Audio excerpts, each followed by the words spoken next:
Welcome to Whiskey's a Journey. My name is Peter Fasciano. Today's journey, we're going to head away from Baltimore, Maryland, and we're going to head down to Michter's Distillery down in Kentucky. But the whiskey that's in this bottle is from someplace in Kentucky, just not their distillery. So without further ado, let's go ahead and pour this, nose it, taste it, talk about it, give it a score. And then if you stick around to the end, we're going to be making a Manhattan with a special guest and another special guest. So let's get this poured. Now, Michter's straight rye whiskey is coming in at 42.4% ABV, 84.8 proof. This is a single barrel, and my specific barrel is 22B513. This is an undisclosed mash bill, but some people are thinking that this has to be a low rye mash bill, somewhere around 51%. It does not have an age statement, but because I believe the designation of straight rye, it has to be at least 4 years old. And as mentioned, this is sourced from someplace in Kentucky, but I do believe Michter's is now producing their own whiskeys. So maybe sometime in the near future, they'll be bottling their own. This is a 750 milliliter bottle, and I paid $43.99 in Phoenix, Arizona. I can smell sweetness, but let's get this on the nose and let you guys know what I think of it. All right, so there is a slight herbal and pine note, those notes that I'm actually really starting to get used to in rye whiskeys. It's not dominant, but there is that herbal, tea, pine, and floral note.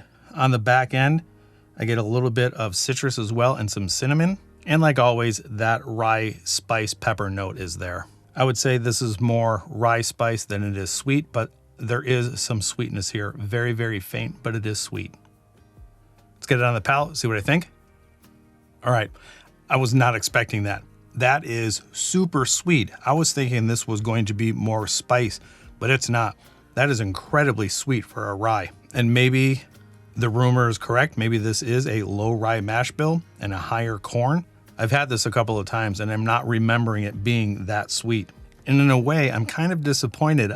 I'm actually starting to come around to that piney, earthy, herbal note in rye whiskeys, but it's still pretty good. Let's get that second sip down and see if I can pull some more stuff out of this and actually give you some, good tasting notes. Yeah, I initially get hit with that sweetness, followed by a quick transition to that rye spice. And then back in the back palate, I get hit with sweetness again. The sweetness is more along the line of a bourbon sweetness, the caramel, the vanilla, the brown sugar. And then now it develops into that peppery rye spice. It's decent. I wish it would be more rye than it would be bourbon. But hey, let's get that third sip down and then we'll talk a little bit about Michter's. Michter's. It's kind of hard for me to say. Yeah, on that note now, a little butterscotch, brown sugar, and vanilla. Spice is taking a back seat. Let's get that third sip down. Oh man, that is interesting. So on that third sip, now I get a little bit of citrus. The pine note is there, the herbal, the floral, sweet, and spice. A little brief history now. I'm going to take a glance at my notes because there seems to be quite a bit here. So Michter started in Philadelphia back in 1753. But at the time it wasn't named Michter's. That name came a little bit later. Before it was Michter's, it was Bomberger's and or Penco. Maybe those are the two names prior to Michter's. And then based on my notes, in the 1950s, the name Michter's came about by one of the owners. Louis Foreman had two sons, Michael and Peter. So this was a mashup of those two names, Michter's. M-I-C-H for Michael, T-E-R for Peter. And just like a lot of distilleries, they eventually went bankrupt in 1989, and then the name Michter's was picked up in 1997, and then they actually started making their own distillate in 2015. They actually started distilling their own. But up to that point, I think everything was sourced from someplace in Kentucky, and it's not disclosed where. And apparently there was also a second owner along with Louis Foreman, and it was Charles Everett Beam from the Beam family. So there you go, a little bit of brief history from Michter's. Let me know in the comments down below if you know anything additional or if I said something that was incorrect. Like, subscribe, share, do all those things that YouTubers ask you to do. I'm trying to hit my 2,000 subscriber mark by May 1st, so if you can help me out with that, subscribe to the channel if you're liking this information. All right, let's get that last sip down, and then we'll move on to the cocktail, which is going to be the Manhattan, or just Manhattan. Whatever it is, I'm going to take another sip. All right, I'm going to piggyback off of a comment made by Aaron over at Stuff and Whiskey. They did a review of a rye whiskey, and Aaron had mentioned, I wish rye would just stay in their lane. Be a rye, not a bourbon. If I want a bourbon, I'll drink a bourbon. If I want a rye, I want to drink a rye that actually tastes like a rye. And I'm actually leaning towards her comment as I'm becoming more acclimated to the actual rye whiskey flavors. When I want a rye, I want something that actually tastes pretty bitey. I want something that has those herbal, floral, piney notes. And coming from me, that sounds very strange, only maybe 4 or 5 weeks into my rye journey. And I find myself leaning more towards the high rye content rather than the low rye content. So I think she's on to something. And with that said, let's go ahead and get on to the rating. My rating system is out of 5 stars. And because this is now kind of leaning towards that low rye 50% area, it's more sweet than it is the typical rye flavors that I'm expecting to have. It does have a medium finish. I do get a little bit of herbal piney notes, but not necessarily the punch that I'm looking for. This is more on the bourbon side than anything else. And because of that, and this is a rye series, I'm going to give this 3.25. There's nothing wrong with it. I'm just looking for more of a rye bite, that rye spice. The pine, the herbal, the floral, maybe even a little bit of a dill note. So I think that's where it's going to be. That's where it's going to land for me today. 3.25. All right, so that's it for the initial review. Now let's go ahead and move on to the Manhattan and welcome in 2 special guests today. All right, we got everything all set up, and backed by popular demand is Mary Bridget. This is my sister, Mary Bridget. If you guys missed the last episode with us making the old-fashioned? The old-fashioned, or is it old-fashioned? Whatever it is. The old-fashioned. She did a little cameo. We had a lot of positive responses in the comments, and we invited her back. I'm back. Well, I invited her back, and she said, okay. All right, so we're here today to make the Manhattan. So for the alcohol that we're using, the Michter's rye. We have a sweet vermouth. We have the Angostura Bitters. And we have cocktail cherries to garnish. This is a pretty simple recipe. It's 2 to 1. So it's going to be 2 ounces of the Michters. Nice cork pop. We've got 2 ounces to 1 ounce. And if you can just set that over there. Perfect. 1 ounce of the sweet vermouth. Mm-hmm. And then we're going to do 2 dashes of the Angostura Bitters. 2. Scoot those over so they're not blocking your pretty face. Oh, look at, he just called me pretty. Well, she called me sweet last video, so I got to repay the compliment. We're going to add ice, stir, and then we're using a martini glass. So we're going to use this as a chilled glass. So if you guys are following this recipe, get that thing in the freezer and get it chilled. This is a beautiful color. So you're going to stir this for about 30 seconds. Man, you can really smell this. I know, time. it's extremely aromatic. All right, I think I had too much ice in there. But I think we're all set, ready to go. I'm going to get the frosted glass. Martini glass. And then give this thing a pour. Actually, I'm going to get rid of this ice cube. That didn't really just sitting on It just top. sat on top, didn't do anything. It's kind of like our other sibling. Is that a bartender faux pas? Is that a bartender faux pas, grabbing stuff out of the drinks, licking your fingers? I did that last episode, but I cut it out and just showed your face while I was licking my fingers. I'll be right back and get the frosted glass. Ma! Meatloaf!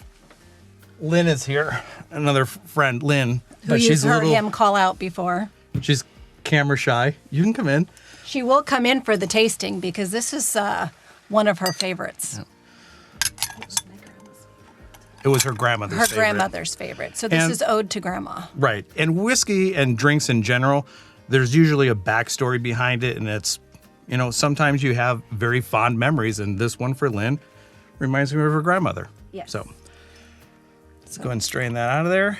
And my Uncle Dick would make it for her every holiday. And she would say, it's 5 o'clock somewhere. And it's 5 o'clock now. And then we're going to garnish this with 3 cocktail cherries. And I have to shout out Anders Ericsson again. Every single one of my rye whiskey cocktails are coming from him. If you guys don't know him, I'm going to link him in the description below. He doesn't need my help. He's got like 500,000 subscribers. I only have 1,600 or 1,500 by now. So share this channel with a friend so he can get up to 2,000 before his year. Oh, May 1st. Yeah, thanks for saying that. There you Like, go. subscribe, I share, gave a do all little those plug, things that YouTubers ask you to do. Down pat. Perfect. All right. So there you go. This All right, is here we go.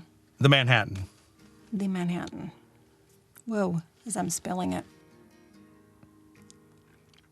And Lynn's in the background. Lynn's in the background. She's going like, to come she's taste doing this this. too. I'm so excited to hear what you think of it. Okay, so let's give it a second taste because you can never trust that first sip. Okay. And Lynn's coming in for a taste also. But you gotta. I have to Come get into down. the frame. Okay. All Here you right, so I'm going to refrain until Lynn gives it a taste and see what she says. So I don't want my opinion, obviously, to influence hers. Oh my gosh, I already love it. Cheers, Grandma. go. Now, we made this the other day at your house. We did. And what I did different, that's what I did different. I actually put the cocktail cherries inside the Manhattan. Did I just mess it up by Nope. dropping them in? No. But I think I that's so got good. a different flavor or a different taste with the cherries in there rather than the cherries across the top. Okay. Because I think you may smell the cherries as you're drinking rather than actually tasting the cherries when they're in. Okay, so the I'm going to drink. give it a third taste because Third time's a charm. third time's a charm to see if it tastes different with the cherries in it. Because, well, It's delicious, by the way. Yeah. Do you think it tastes any different from the last I time? can like feel that It's hard to say because last time we heat had all that going juice. all the way. Because I was drinking whatever that one that you made us with the juice in it. I was drinking that one, and then I tasted that one at the same time. The Ward 8, yeah. The Ward 8. So This one's really good though. okay, give your opinion. I love it. I love the way it smells. It's a little bit bitter, but a little bit sweet. It tastes. It's gonna sound so cheesy. It tastes powerful. Like it makes me want to go in and order this drink and then like give a nice hearty handshake. Like it tastes Okay. powerful. So almost like very sophisticated business Yes. like. Yes. Like I'm gonna put on a power suit and own whatever I'm. That's what that tastes like. Perfect. Okay. So my opinion, Yummy. I like a touch sweetness. What is different to me, and I'm trying to understand why, when you made this at my house, it was like, if you remember, like this burst of cinnamon. Oh yeah. Yes, and that's not in there And right I'm now. not tasting that Not at all. right now. And so why is that? Everything is exactly the same. So I don't know why the cinnamon was there last time, but not now. Because I smell it in here. In the bitters. Interesting. Absolutely smell it. Can you Taste- smell? Taste it again, because I think Okay. I just got cinnamon. Because when we made it at Your house? this past weekend, it was fab. I mean, I am a fan of cinnamon. Like my favorite drink at Starbucks, not to like toot Starbucks, is their cinnamon dolce latte. Because I love cinnamon, and so when I Hey, squirrel. Sorry, I'm looking at all the whiskey.